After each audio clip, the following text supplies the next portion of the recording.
కేసీఆర్ను బండకేసి కొట్టాం, మోడీని కూడా అలాగే చేయాలి.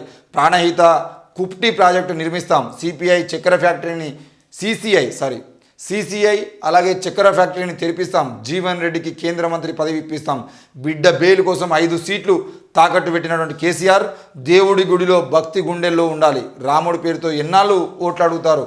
ఆదిలాబాద్, నిజామాబాద్, మేడ్చల్ జనజాతరలో సభలో సీఎం రేవంత్ రెడ్డి.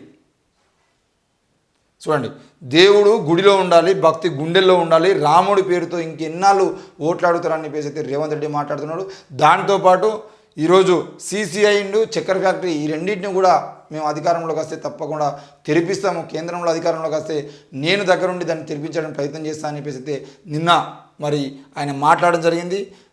ఆదిలాబాదు, నిజామాబాదు, మేడ్చల్ జనజాతర సభల్లో నిన్న పాల్గొని ఏది ఏమైనా కూడా కేసీఆర్ను బండకేసి కొట్టినట్లుగానే నరేంద్ర మోడీని కూడా బండకేసి కొట్టాల్సిన అవసరం ఈరోజు తెలంగాణలో ఉంది. మరి మీరందరూ దాన్ని సహకరించాలని చెప్పి చెప్తా ఉన్నాడు. ప్రధాని మోడీ, మాజీ ముఖ్యమంత్రి కేసీఆర్ ఇద్దరూ కలిసి కాంగ్రెస్ ప్రభుత్వంపై విషం వెలగక్కుతున్నారు. ప్రభుత్వాన్ని పడగొట్టాలని చూస్తున్నారు.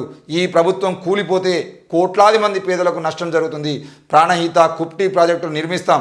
సిసిఐని తెరిపిస్తాం. సెప్టెంబర్ 17 లోపు నిజామాబాద్ చక్కెర ఫ్యాక్టరీని తెరిపిస్తాం. అసెంబ్లీ ఎన్నికల్లో కేసీఆర్ను బండకేసి కొట్టాం. పార్లమెంట్ ఎన్నికల్లో మోడీని కూడా అలాగే చేసి సాగనంపాలి అని ముఖ్యమంత్రి రేవంత్ రెడ్డి పిలుపునిచ్చారు. సోమవారం ఆదిలాబాదు, నిజామాబాద్, మేడ్చల్, మల్కాజిగిరి జిల్లాలో కాంగ్రెస్ నిర్వహించిన జనజాతర సభల్లో సీఎం ప్రసంగించారు. కాంగ్రెస్ పార్టీ అభ్యర్థులను గెలిపించాలని అభ్యర్థించారు. రాష్ట్ర ప్రభుత్వం అమలు చేస్తున్న సంక్షేమ పథకాలను వివరించడంతో పాటు బీజేపీ, బీఆర్ఎస్ల వైఖరిపై తీవ్ర విమర్శలు గుప్పించారు. మూతపడే ప్రమాదంలో ఉన్నటువంటి ఆర్టీసీ సంస్థను కాపాడి 50,000 మంది కార్మికుల కుటుంబాలను ఆదుకున్నామని చెప్పారు.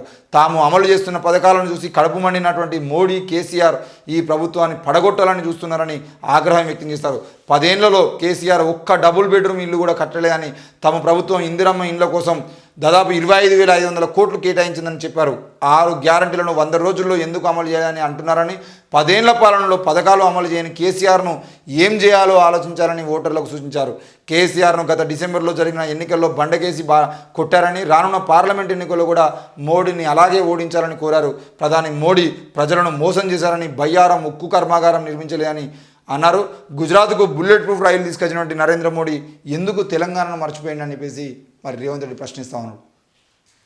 క్లియర్గా రేవంత్ రెడ్డి మాట్లాడుతున్న మాటల ప్రకారంగానైతే మరి 100 రోజుల్లో ఎందుకు హామీలు అమలు చేయలేకపోయినాం అని చెప్పేసి హరీష్ రావు, కేటీఆర్, లేదంటే కేసీఆర్, ఇంకా పోతే బండి సంజయ్ లాంటి వాళ్ళందరూ మాట్లాడుతున్నారు. మరి 10 ఏళ్ల పాలనలో మీరు ఏం బీకిరు అని చెప్పేసి రేవంత్ రెడ్డి ప్రశ్నిస్తూ ఉన్నాడు.